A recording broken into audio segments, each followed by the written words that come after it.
Hi everyone, and welcome to my second video for Faber-Castell Design Memory Craft. If you didn't know it already, I've just been selected to be a member of this season's guest design team. I'm really happy, and I've already made the first video where I talked to you all about how to use these gorgeous products and mixing and matching them on your fabric pieces, something a little bit different to what I normally do, and I really enjoyed the process. So it's a bit of a long video, but there's lots and lots of techniques to show you over there. So if you've watched video number one, this is all about what to do with your pieces of fabric, your gorgeous works of art that you have painted. And I decided to make this heirloom piece, and I'm going to show you how to turn those fabric squares into a photograph album. So I've got two pieces of chipboard, they're a couple of mils thick, nice and sturdy, and I've got two 8-inch squares and one piece for the spine, which is 8 inches by 2 inches.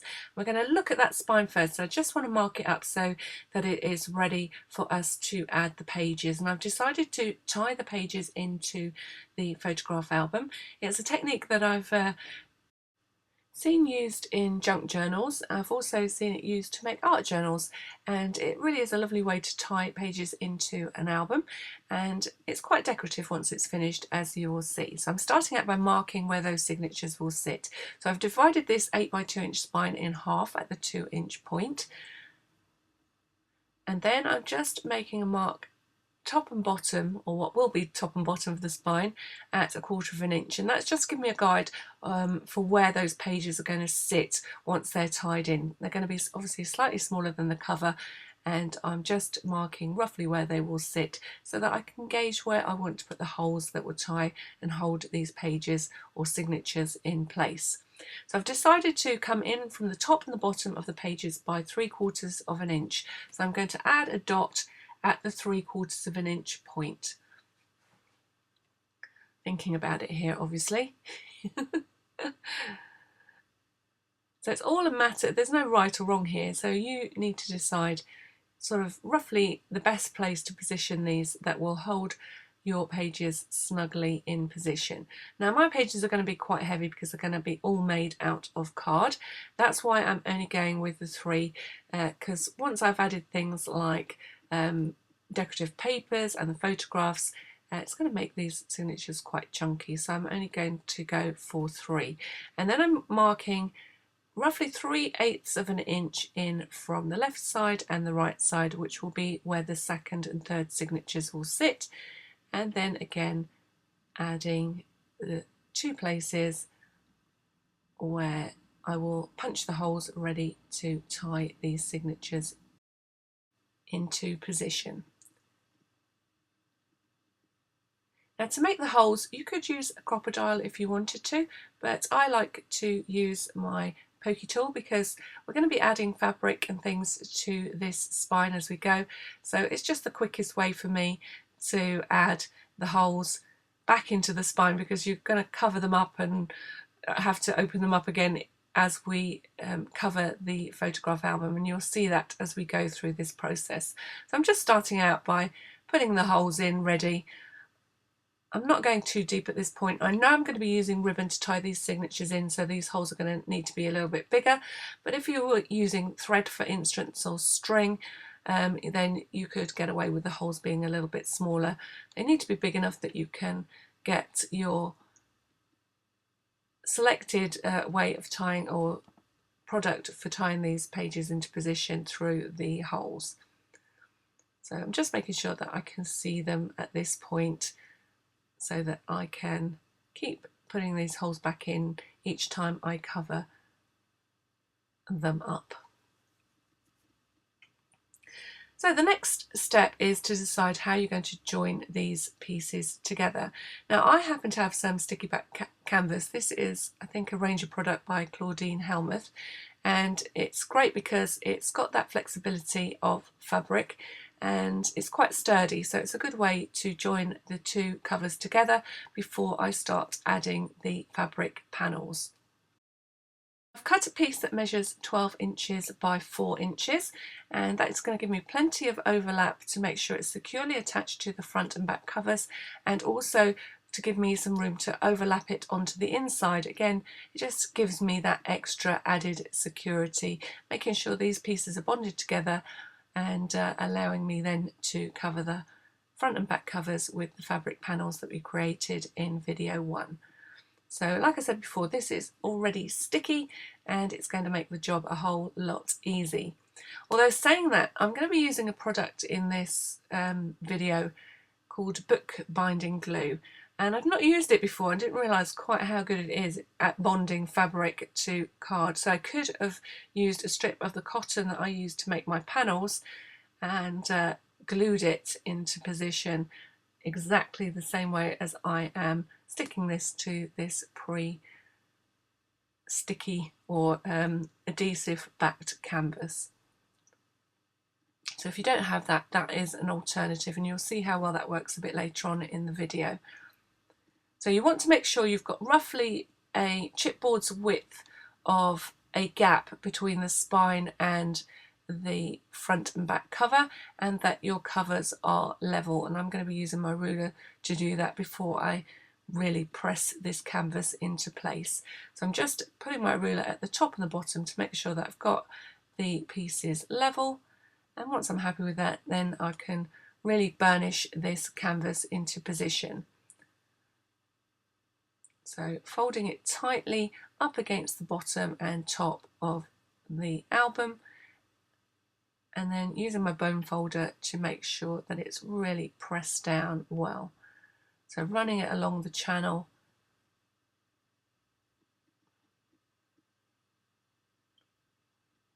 and you can see already that I've made a little bit of a mistake because I've covered up my holes before I put them back in. But luckily, because of the chipboard, I can feel where they are. So I'm just popping those through. Be careful not to stick your fingers.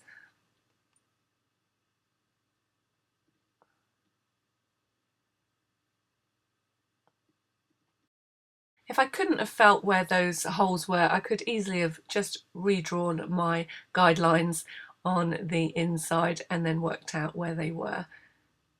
But this time I'm going to not repeat my mistake. I'm going to add the marks for where those holes are.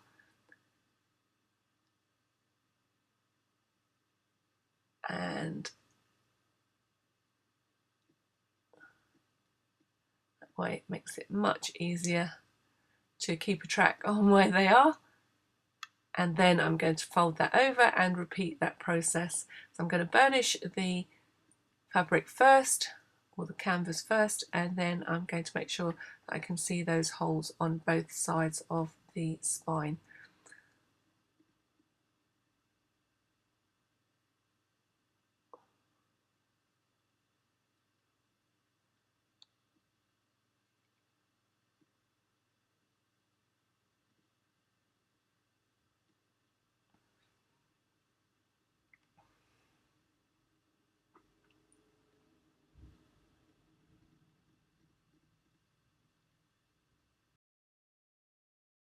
And then once the holes are back in place, it's just a case of burnishing that canvas against the chipboard and making sure it's really stuck down well.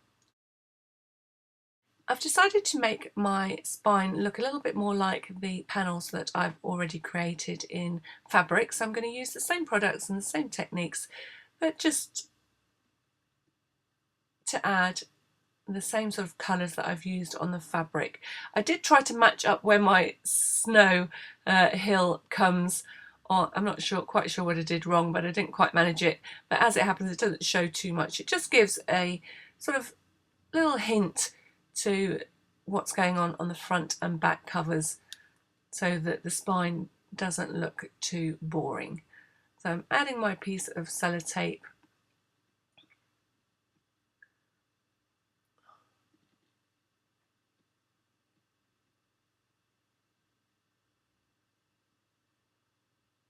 between the two panels.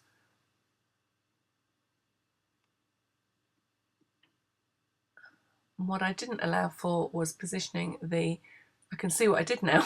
I couldn't quite work it out earlier when it went wrong. I thought, what have I done? I drew the line, and it's because I didn't actually put the panels in the place where they were going to stick. I just lined them up and didn't line them up properly against the book itself. So make sure those panels are sitting in the position that they will end up once you start to glue them onto your page before you do that little step.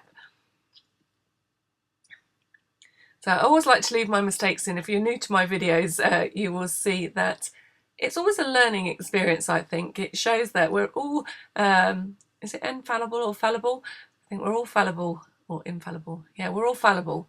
And it sometimes actually helps you create new techniques when you make a mistake. So I always like to leave them in and just give you my thought process, either of what went wrong so that you can avoid it, or how to fix it when it does go wrong, because it always does. And I'm just creating that same sort of effect in the area where the snow would be as I did on my fabric panels. So if you've come to this and you have no idea what I did on the fabric panels, you need to go back and look at video number 1, unless you're purely looking at this to see how to put together an album, in which case you can carry on watching.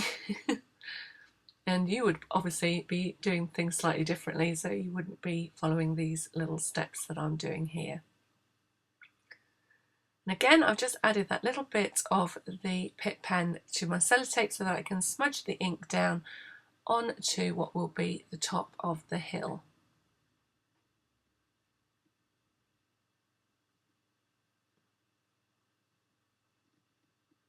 And then I'm going to complete the sky. This time I'm using my 2 gelatos. So I'm using a light and a dark blue and scribbling them over the area of the sky.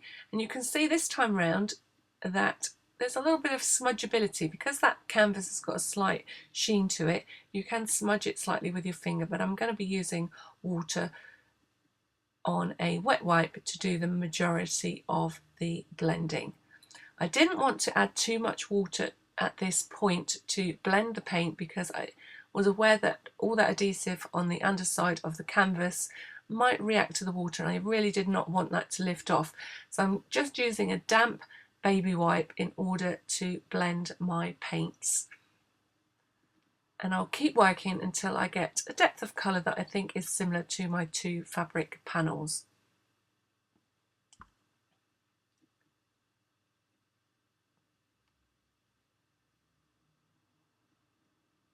Now, I think I did say at the beginning of this video, there definitely is a note to say that all the colours and things that I've used, all the Faber-Castell products in particular that I've used on this project are listed on the blog. So you can click on the link that's in the description down below to get a full product list of everything that I used, including all the colours. And always remember, if you don't specifically have a certain colour, you could always substitute another one in its place.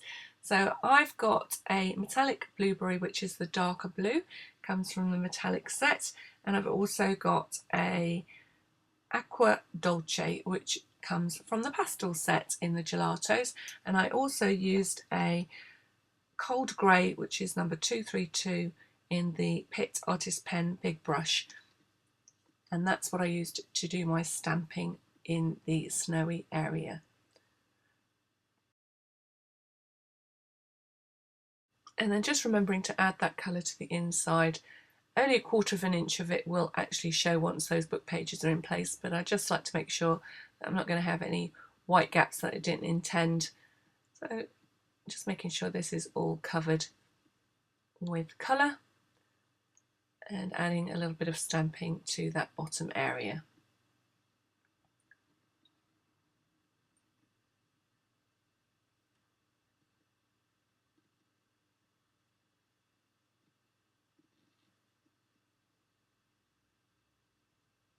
I'm using some masks that I made out of post-it notes to make sure that I get a sort of newsprint look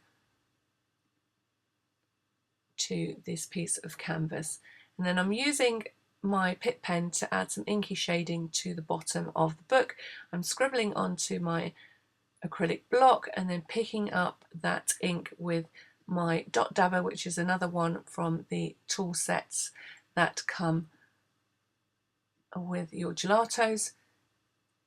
And I'm just need to be a little bit careful on the canvas because it's a little bit rough on your dabbers, so just be a little bit more gentle to make sure that you don't shred the sort of foam top of the dabber.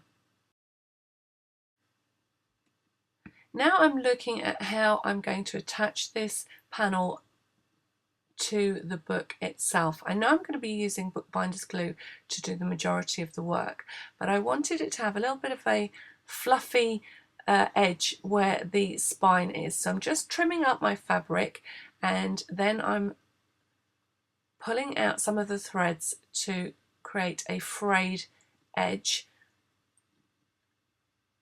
and then I'm going to stitch it into the open area of the spine so that it's actually stitched in one place, which I think will make it just that little bit more sturdy as it is attached to the cover. I'm just pulling out individual threads until I get enough of a fray and I'm ready to start stitching. And this is where I discover that I haven't quite managed to line up that snowy area, best laid plans and all that. And all I'm doing is laying my fabric so that I can wrap the fabric around the book, but I still have a little overlap where that area of spine is where you attach the cover to the spine, and that's the area that I'm actually going to sew this piece in place. So take a little while to make sure that everything is in position, and then I'm going to be using a little bit of packing, which is something that came out of a box of plates. So a little bit of foam packaging to create a little bit of softness to my fabric cover. You could use wadding. I don't happen to be a sewer, so I didn't have any handy, but I did have this, and I know that this is just a photograph album. It's not something like a quilt. I wouldn't use it in a quilt, but it's just got enough bounce in it to make my fabric cover feel a little bit more luxurious, and I'm going to attach that into position with some double-sided tape. So I'm trimming the two pieces. I'm using my craft mat so that as a guide to keeping everything square, and I'm cutting it into two 8-inch pieces. And then I'm going to attach that to my chipboard with some strong double-sided tape. So it's not too important what kind of tape you use because it will be held in place with the fabric once that's in position. It's just a case of keeping it and stopping it from sort of rolling up while you're working on covering, because it just about had enough tape. And then I'm just sticking that sort of spongy packaging in place.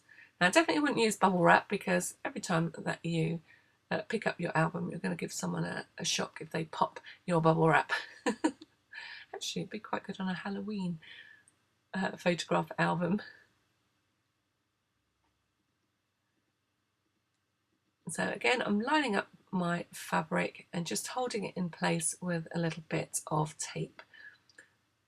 So sometimes these processes are a little bit awkward to keep on camera because I've got to pick things up and turn things around, but you can see roughly what I've done there, just holding it in place so that it's not going to move while I do the stitching. And I'm going to be using some black thread that matches the stitches that I've already got, or the faux stitches or faux sketching that I've already got.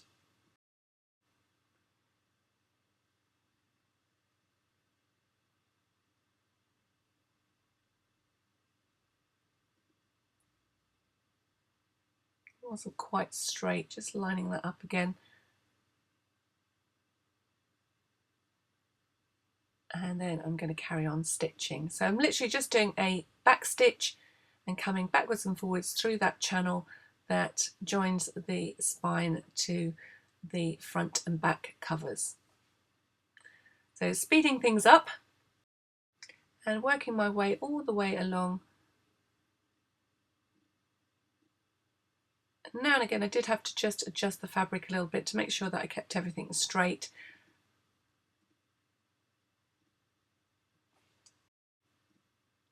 Now you may remember if you've watched the first video that I cut these panels for the front and back covers in 2 different sizes. So you will see as I attach this using the Bookbinder's glue that this side was much easier than the side where I've cut it a little bit closer. So this was the 10-inch panel, and the other piece that you'll see me attach is a 9-inch panel, and the 10-inch is much better, much easier to handle.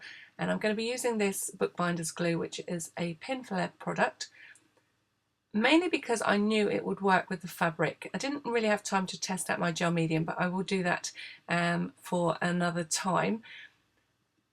But you want something that dries really quickly and doesn't penetrate your fabric too much, because you don't want to spoil your fabric. So I'm just spreading on a layer of the Bookbinder's glue and then wrapping that fabric tightly around the top of, or the top and the bottom of the cover. I'm going to work both pieces at the same time to make sure that I can get an even tension. And now it was at this point when I got to the corners, which are probably quite an important part to show you of how to get those nice and neat, that my film is about to run out. So I will sort of jump ahead and show you the same process on the front cover after I've stitched the cover into position. So I can leave this bit because this bit stayed on, so you've got a little bit of work time to make sure that you get this nice and straight and taut. Just keep checking on the front that you're straight, and then you're ready to do this final bit of wrapping, and that is where my video runs out.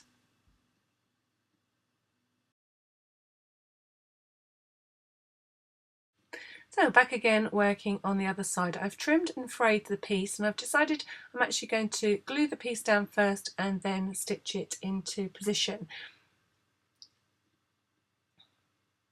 You can see I've got a little bit less fabric to work with this time, but I'm just being very careful to make sure that I've got that little bit of fabric over the spine of the book so that I've got enough material there to stitch that area of the cover to the chipboard. So back out with the Bookbinding glue.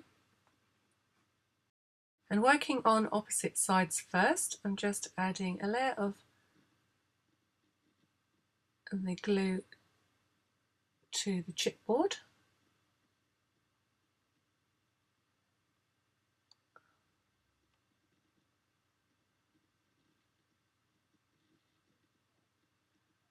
And then I'm carefully folding over the fabric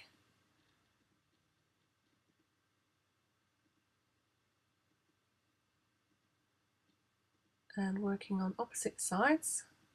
Again, making sure that edge lines up off camera.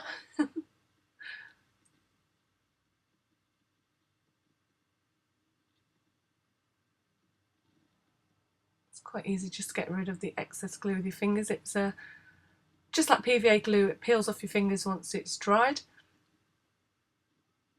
Just checking that edge, and then I'm going to work on the corners. So getting this into view so you can see what I'm doing. I'm peeling back sort of 45 degrees of the fabric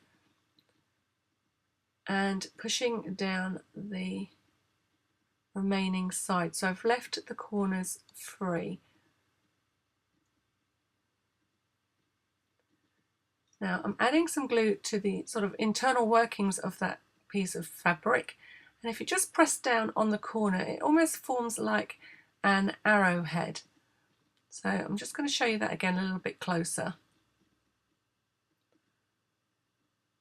So this is where you can see all the glue on my fingers. So I'm just adding the glue to the inside of the corner and then pushing down, and it sort of naturally wants to fold into a, I think it looks a bit like an arrowhead, so that's what I'm going to call it. And I just wanted to show you it in the bigger version on the other side so you can really see the shape. And the glue just goes through the fabric, so by adding that glue to that inside of the corner, once you press it down, it holds everything in place. So all I've got left to do now is that extra bit of stitching. For those of you that know my videos know that I do like to make my ribbons match my projects. So I've got some cream American seam binding, and I'm going to be using that to make the ties that are going to tie my page signatures into place. So I thought I might go with the blue that I've got, but I'm going to go with the cream because I think it stands out a little bit more, and I'm going to make it look like the snow. So I'm going to stamp on it so that it matches the project exactly. I'm making 3 signatures, so I'm cutting 3 lengths of ribbon. I'm just having a quick measure, so 2, 3, 3 12s plus 8 inches. So that's 44 inches in total, but you'll see that I do cut quite a bit of this off once I finish tying everything into position. I decided to add charms. If you want to tie these into bows, you might as well stick with the 44 inches, but I'm going to be tying on charms, so I probably could have got away with quite a bit less. So I'll have a look at the end how much I cut off, and I'll see if I can guesstimate roughly how much ribbon you'll need. So as I said, this is American seam binding, and I'm going to be stamping on it. And using the same Christmas text stamp as I used on the cover, I'm stamping the entire length of all of my ribbons with a grey archival ink. Now the reason I didn't use my Pitt pens at this point was they were just a little bit too wet for this delicate ribbon. If it had been a cotton ribbon, I think I would have gotten away with being able to use my Pitt pens. But because this ribbon is quite fine, it really absorbed that ink, and the Pitt pen ink was a little bit too wet. So this will blur, it won't stay a perfect image, but it will still look like text, whereas when I did it with my Pitt pen, because it was so wet, it just made my ribbon look grey and mottled, and that could have worked, but I wanted it to be a little bit more obviously text. And I'm going to stamp all 3 lengths of ribbon in exactly the same way. And then I'm going to pop that to one side just to make sure it's dry before I start trying to tie in my pages to my book. So the glue is nice and dry on the outside of the cover, and now I'm zooming out and you can see what a lovely mess I'm making with all my different products and tools all around the place. So I'm going to show you how to cover the inside of the album. Now you could use paper to do this if you want to, but I'm going to stick with the fabric theme, and I've got more of that lovely green stripe fabric, and that's what I'm going to use on the inside of this book. So using my cover as a template, I'm going to cut my piece of fabric just ever so slightly bigger than my cover, so roughly about 1/4 inch all the way around. So I'm just marking that with my watercolour pencil, and then I'm trimming it off, and that's where stripy fabric comes in really well for keeping you on the straight and narrow. And that's my piece of fabric, and I'm going to create some hems all the way around the edge just to neaten them before I stick it onto the inside of the book. So again, I'm using the Bookbinding Glue. I'm just smearing on a little bit along the edge of the fabric and then folding it up like a hem. Now you could do this with the sewing machine if you want to, but I'm cheating and taking the quick option. And because I've got a lovely line to follow or stripe to follow on my fabric, it's quite easy to keep this nice and straight. And then I'm going to flip it round and do the other side, and I'm just testing each time to see how much fabric I'm folding over. So I roughly want to fold over about 1/4 inch, so I'm going to just mark this again. I've got a little bit more than I need, so I'm marking where I want it to come to and then trimming off the excess before I create that little hem.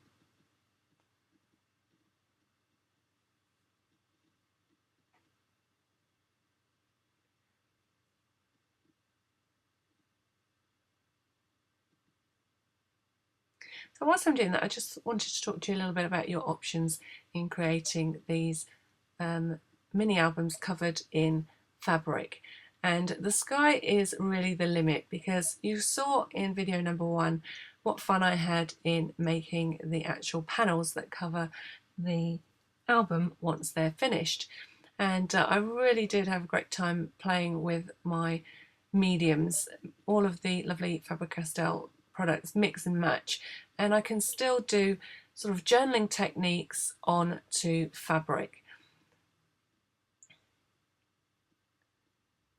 So really, if you're not too bothered about it being washable, you know, I was actually aiming to be able to produce a cushion. If you're only going to be covering a photograph album, you don't need to pay so much attention about making everything permanent. Obviously, if you're using something that isn't, then you need to make sure that your photograph album doesn't go anywhere near water, but the chances are that you wouldn't put a photograph album next to any kind of water anyway. So, you know, if you're working on something to cover a book, you might not need to be quite as thorough with making your designs permanent as you would if you were making a cushion. So I sort of spent quite a bit of time trying to work out the best way to make my gelatos, which are a water-based medium, permanent in video number 1, and you can see, if you haven't watched that already, kinds of things that I did, because I do intend to use this technique to make some cushions, and I will show you some photos of them once they are done. So you can see now this neatly fits into my album. This album could be for any kind of topic. So if you just want to take photographs of your artwork and pop it into an album like this, you could really go to town on the cover and make it a reflection of your style and your creativity. Perhaps you might want to make this for Halloween.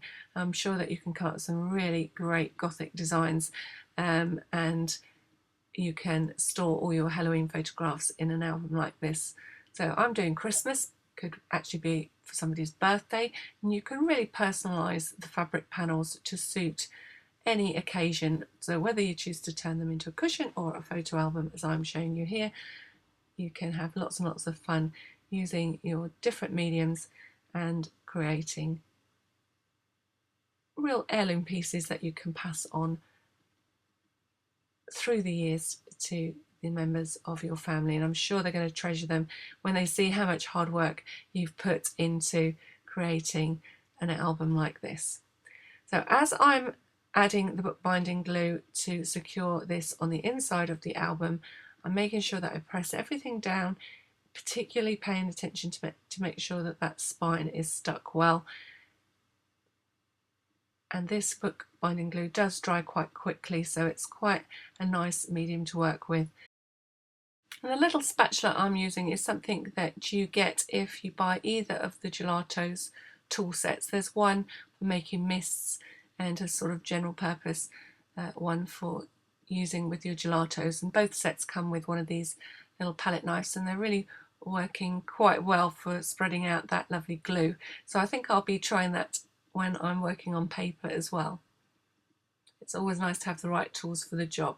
So once you're happy with your cover on the inside, then put your cover to one side to dry, and you can see how fabulous that looks when it's done, and our album cover is coming along nicely. So the next thing that I need to do before I start working on my pages is to remember just to re-pierce the holes on the spine. So be a little bit careful. 1, don't put your fingers underneath, but 2, now you've got a lot of sort of layers of glue and fabric going on in canvas, and so it might be a little bit sticky. So just gradually work your pokey tool through your chipboard. I'm supporting the chipboard so that it doesn't bend, because it just does take quite a bit of pressure. If you've got a lovely big spongy mat that you can work on, it would be a good idea to poke into something like that. And then once I've created the holes on this side, I'll just check them on the opposite side. And you'll see that as I start to put this together, I will be using the pokey tool to make sure that the holes are the right size to thread the ribbon through when I get to that point.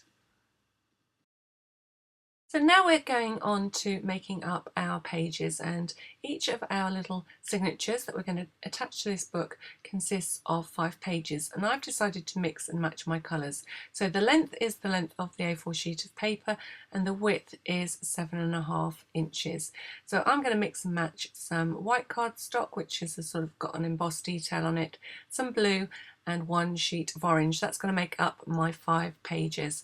And the reason that I've chosen those colours is because they match the front.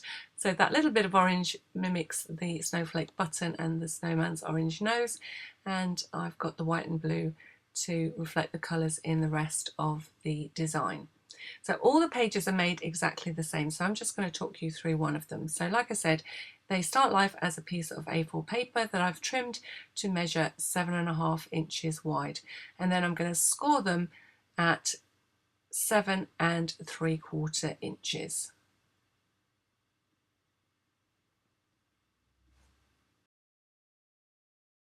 So just to show you where we're heading, they've been scored with the card in the landscape position, and we're going to make a pocket side of the page and a normal plain page, so you've got plenty of room to add a tag and increase the capacity of this album for photographs.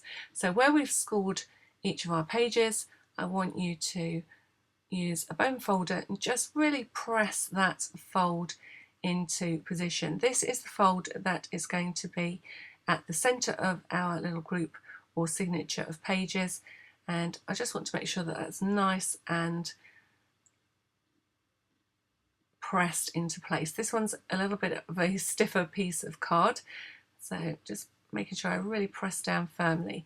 And you'll see that this card is single-sided, and I'm going to tackle that. You probably won't have the same problem, but I thought I'd leave this in just in case you're using a patterned paper that has got pattern on one side only, and this is your sort of option if you decide you really can't live without including that pattern paper in your photo album. And I really wanted to use this gorgeous embossed ice metallic card. So these albums are a great way to use up cardstock that you've got as well, because it really doesn't take a huge amount of cardstock. You just mix and match your colours. I could do all 5 pages different colours. So now I'm going to make the little tag pocket. So I've cut a piece of cardstock that measures 3 7/8 of an inch by 7.5 inches, and then you're going to use glue to attach the pocket top to the pocket bottom. So this little piece that we've cut becomes the pocket top, and the page that we folded becomes the pocket bottom. So be careful with your glue, and I would definitely recommend using glue rather than double-sided tape, because if you use double-sided tape, the chances are the tags that you pop into the pockets will stick. Whereas by using this sort of U shape of glue, so the glue is along the fold and the top and bottom edges, we can create a pocket that once that glue is dry, it is no longer sticky, so your tags won't stick inside your pockets. And you're going to repeat that process for all 5 pages. Now this page is a little bit different, as you know, so this time I did cut exactly the same size piece of paper, so 7.5 by the full size of the A4 piece of paper. Then instead of scoring it at 7.75, I cut it at 7.75, and that gave me the 2 pieces that I needed. So the first piece I'm going to attach, or the thin piece I'm going to attach as the pocket, and then I've got a square left over that I can cover the back of this single-sided piece of cardstock. Obviously this actual page is going to be quite thick, but I can live with that just to be able to use this gorgeous piece of card. Apologies again for the sort of zooming in and out of focus. The camera really does have a problem when there's a lot of white that it's trying to focus on, so I'll be as quick as I can. I'm just adding glue to the entire page and then sticking the remaining square to the back of the card. And I'm taking a little bit of time to line this up. You're going to avoid the area when you're adding these pocket covers that form the fold, because you don't want to impact on that fold at all, which means that on my upper edge of this little piece of cardstock I've got a little bit of overhang, so I'm just going to trim that off with my craft knife.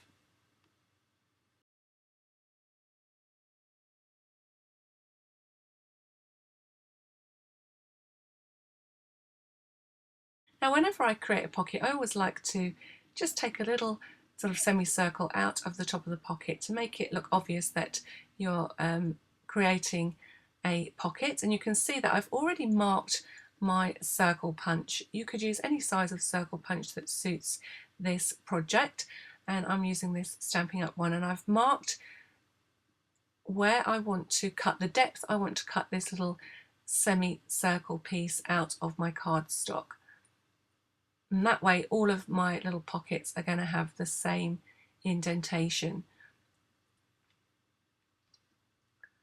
So I'm marking the halfway point on the pocket. So this is 7.5 inches and the halfway point is 3 3/4 inches. And then I'm lining up my punch. So what you do is you mark your punch on the first cut that you make, and that way all your pockets will be the same after that. And I just used a pencil to mark the top edge of the cut. So again, each of the pockets I'm marking at the halfway point, lining up the punch and removing that little semicircle shape. And the next thing that you want to do is form your signature. So I'm starting out with the pocket on the left hand side with my orange piece of cardstock, and then I'm turning my white page so that the pocket's on the right hand side, and then I'm switching it back around, or I will do, there we go, and the pocket is on the left, and then the pocket is on the right, and then the pocket is on the left. And that forms my signature. Now from this point on, you do want to keep your pages in this order, and you can see that because these pages are pushed into one another, it pushes forward the edge of the page. So you want to push your stack as tightly as you can into the fold, and then hold on to that stack of papers.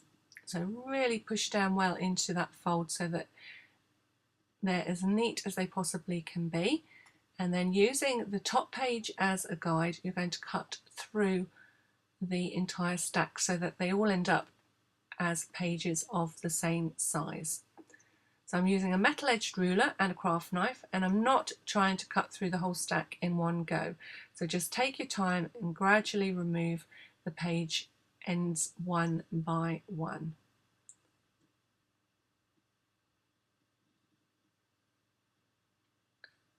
You can see I gradually cut off less and less as I went down the stack.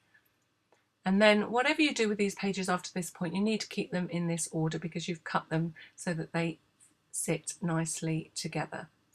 Now the last thing that I want to do in the way of shaping these pages is just to shape the corners, and you can see I've already done that on the top sheet, and now I'm going to round the corners on the rest of the large pages. I'm not going to round the corners on the pockets, I'm just going to round the corners on the pages.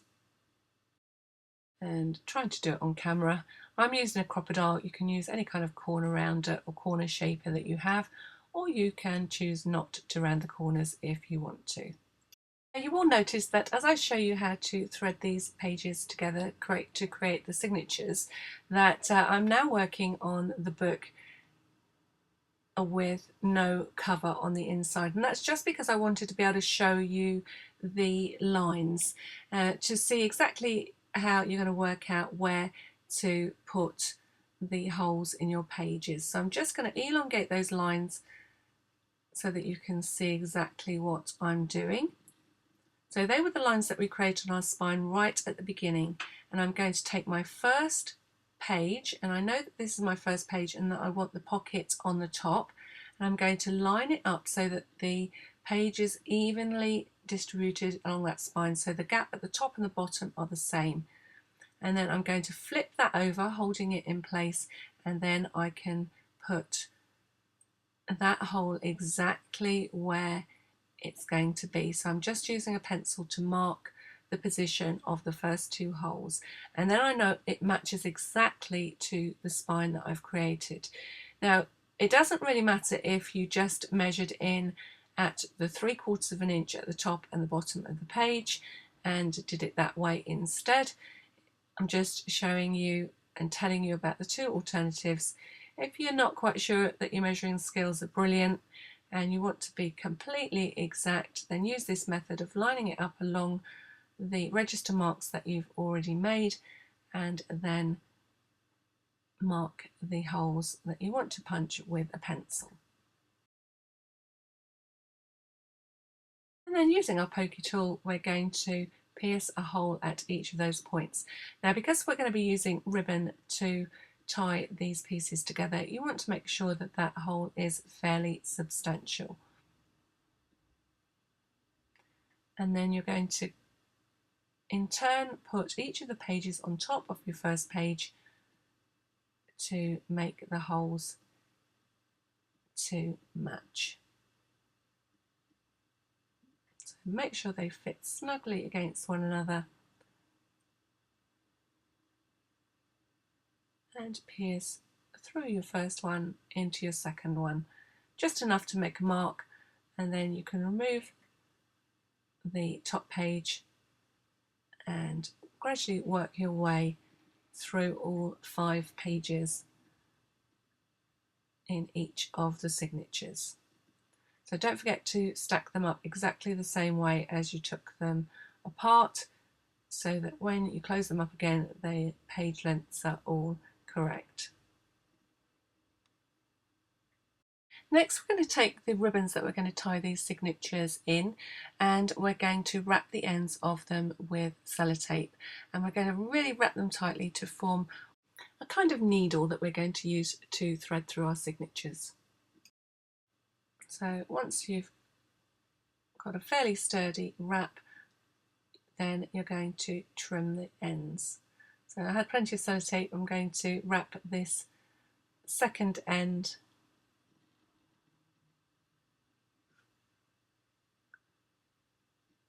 a little bit fiddly to get going, a bit like when you wrap up a tape measure. But once you get going, it's quite easy to keep rolling that round the end of the ribbon. It's almost like making shoelaces, and then I'm just going to trim that into a point. So a little bit of a needle effect on the end of my ribbon, just hopefully make the job of threading my signatures together that much easier.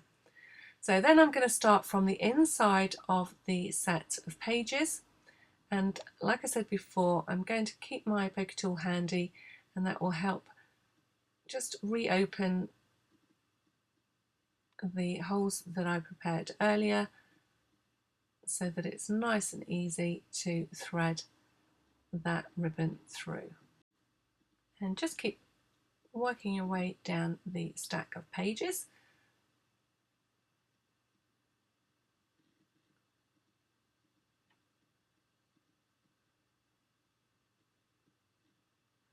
And then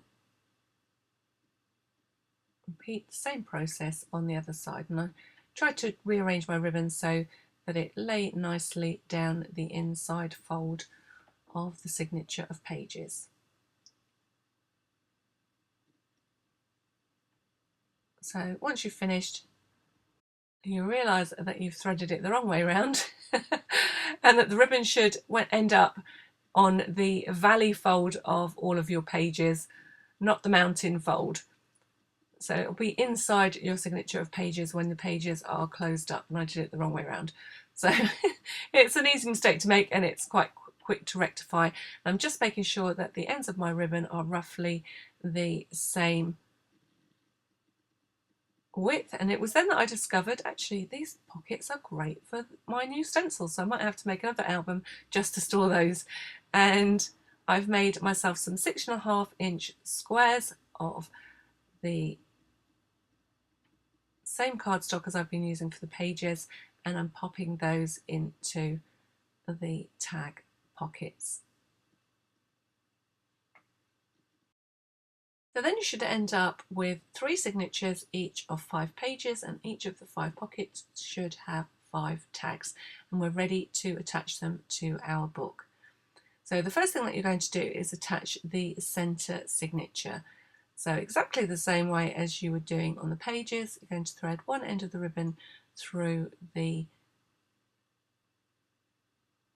top hole in the spine, And you might need a little bit of help with your poker tool here because, again, like I said, you're going through lots of sticky layers now.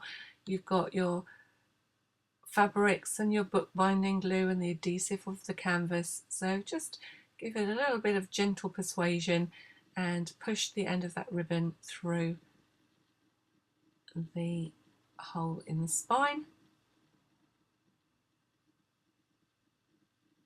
Once you can get hold of it, you can give it a good pull.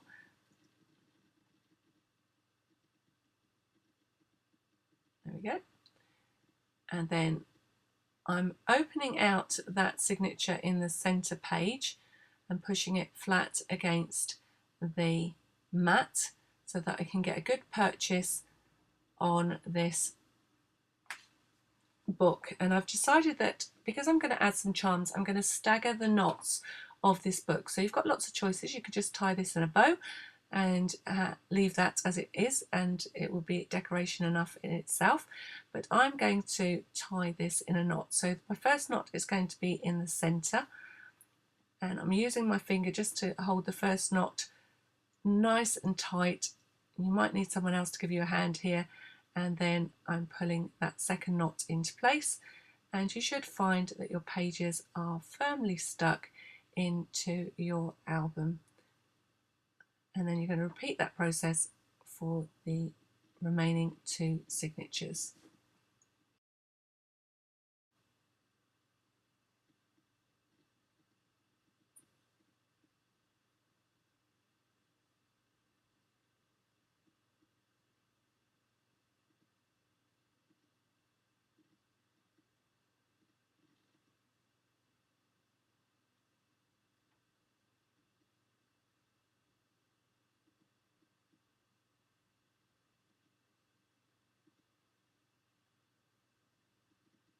You can see I'm using a little bit of gentle persuasion to get through all the layers. And this time I'm going to tie the knot a little bit higher, so sort of halfway between the top and the first knot that I made, and then I'm going to tie in my 3rd signature, and you can see this album really taking shape now. Now you could choose to decorate all of your pages and add all of your photos before you put your pages into your book, particularly if you want to do stamping, or if you're going to use this as an art journal, you could art journal all your pages and then gradually add the signatures as you finish them. And actually that sounds like a pretty good idea to me. So I've staggered my knots, and that's going to be the perfect way to display some pretty charms on the spine of the book.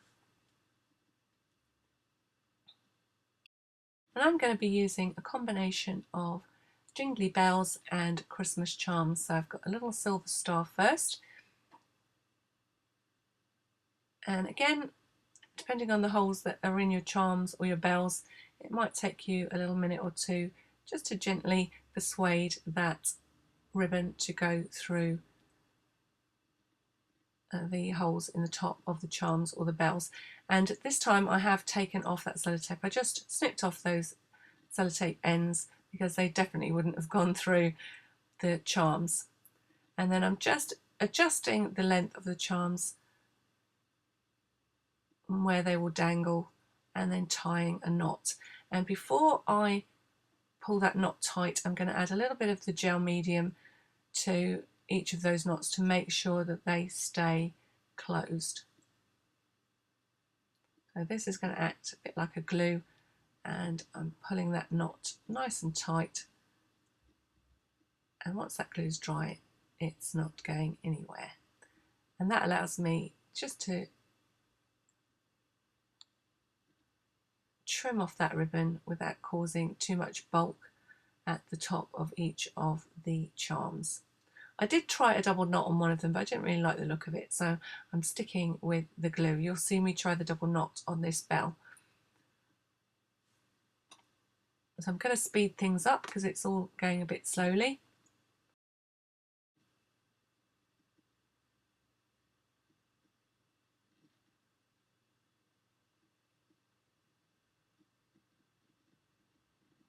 Adding that little bit of glue and then tying a knot. At that time it was a double knot, but it just was a little bit bulky on the top of the ribbon. I preferred the single knot, and I'm going to go with that. And then I've got a little Christmas tree charm and a bell and a little reindeer charm. So I just raided my charm cupboard and came up with as many Christmassy charms as I could, and I think they finish off this album nicely, and the fact that they jingle has just got to be a bonus.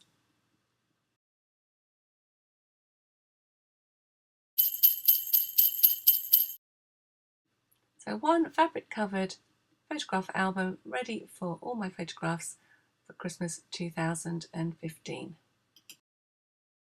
So I think you can tell from this little project that I really was excited and thrilled to receive all my different products as part of the design team for Faber-Castell Design Memory Craft, and I look forward to bringing you more projects over the coming months. Yeah, I've left you the links down below this video so that you can get back to the Faber-Castell Design Memory Craft blog, and you'll be able to see all full product lists with all the colours that I've used for this particular project. So you've got two videos, one that will show you how to make the fabric panels themselves. You could turn that into a cushion if you want to rather than an album, and the other one, which is this one, shows you how to make this gorgeous fabric covered mini album ready for your photographs for Christmas 2015. Actually, if you did this for 3 years, I'm pretty sure each of those signatures you could fit a year's worth of photographs. So it's up to you, you decide. Depends how many photographs you take. And this is the final shot of the finished album in my garden. You can see that fall is definitely upon us, and I really need to get out there and pick up those apples. And I am going to say goodbye for now. If you like this tutorial, don't forget to hit the subscribe button, the share button, the like button, and I look forward to crafting with you again very soon. Until then, thank you for watching.